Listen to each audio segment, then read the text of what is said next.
In this video, I am going to show you how to fix your HP DeskJet 4275e printer that is printing the blurry text.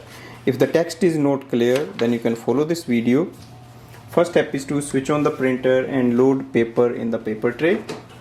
Now go to your smartphone and open the HP app. Scroll down and look for the option Diagnostics. Click on the Print Quality Tools. Select the option Printhead Alignment and click on the Print Alignment page.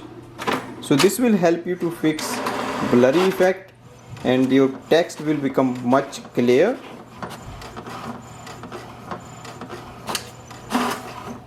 Open the lid. Place this page facing down. Should be like this. Go to the smartphone and click on the Done and then click on the Scan Alignment page.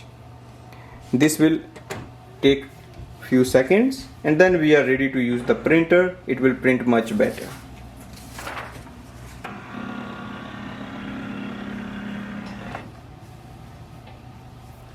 Alignment is done. Now we can go back. Thanks for watching.